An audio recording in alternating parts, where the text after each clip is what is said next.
আমি বিয়ে করতে রাজি হচ্ছি না দেখে আমাকে এভাবে আটকায় রাখছে। আমি যদি এখন তাকে বিয়ে না করি তাহলে আমাকে আমার বাসায় পাঠিয়ে দিবে।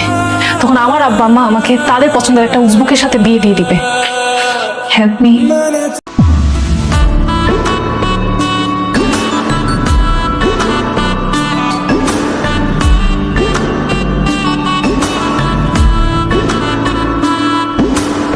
চলো আমরা বাড়ির ভিতরে যাই, গিয়ে মেয়েটাকে জিজ্ঞেস করবো যে আপনি আমাদের সাথে কেন এরকম করলেন, কেন না বলে চলে আসলেন। আমরা কি ওনাকে ফোর্স করেছি? বল। বাহ, দারুণ বলছো। তুমি এখন গিয়ে মেয়েকে জিজ্ঞেস করতে যাবা, মেয়েটার সাথে সাথে বলবে ও সরি আমার ভুল হয়ে গিয়েছে, এই নিন আপনার টাকা। ব্লাইন্ড প্লিজ, স্মার্ট ভাইয়া প্লিজ। তুমি দেখছো কত মানুষ সবার কাছে আসতেছে। এখন আমরা যদি টাকা নিয়ে কোনো ঝামেলা করতে যাই, উল্টা মেয়েটা আমাদের আটকে রেখে মুক্তি দাবি করবে। তখন ভাইয়া বলতে প্লিজ চলো আমরা এখন ঢাকা চলে যাই। মেয়েটার সাথে কথা বলে তারপর যাবো। ভাইয়া তুমি তো লোভী ছিলে না? তো টাকা লোক কোথা থেকে আসলো তোমার? কি তুই কি আমাকে লোভী বললি? নাও ভাই আন্ডারস্ট্যান্ড, তার মানে তোমার টাকার লোভ না, তোমার নারীর লোভ। আমি তোমাকে সরাসরি একটা কথা বলতে চাই। তোমাকে আমাদের সবার খুব পছন্দ হয়েছে। নয়ন আমাদের একমাত্র ছেলে, সে তোমাকে খুব পছন্দ করছে। আমরা চাই তোমাকে আমাদের নয়নের বউ করে রাখতে। নয়নের মতো এত শান্ত শিষ্ট ছেলে তুমি পুরো বরিশাল শহরের খুঁজে পাবা। আমার এই শান্ত নয়ন তোমার এই সারাটা জীবন দেখা শোনা আব্বা আমরা কি দেখে রাখবো? এত নিজেই টেরা, আমরা তো দেখে রাখি। বাবাই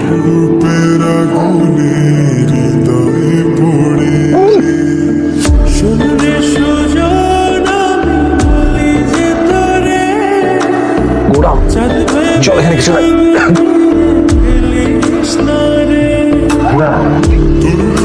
আপনি এখানে বেঁধে গেছে কেন?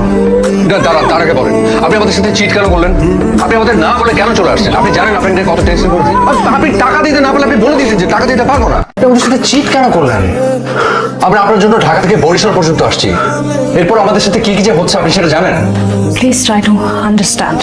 এটাই আমার ফ্রেন্ড আখির বাসা। এখানে এসে আমি আরো বড় একটা বিপদে পড়ে গেছি। ফ্রেন্ডের যে ভাই নাম নয়ন, ডন, সে আমাকে বিয়ে করতে চায়। আমি বিয়ে করতে রাজি হচ্ছি না দেখে আমাকে এভাবে আটকায় রাখছে। আমি যদি এখন তাকে বিয়ে না করি তাহলে আমাকে আমার বাসায় পাঠিয়ে দিবে। তখন আমার আব্বা আম্মা আমাকে তাদের পছন্দের একটা উজবুকের সাথে বিয়ে দিয়ে দিবে। Help me. হ্যাঁ আপনি।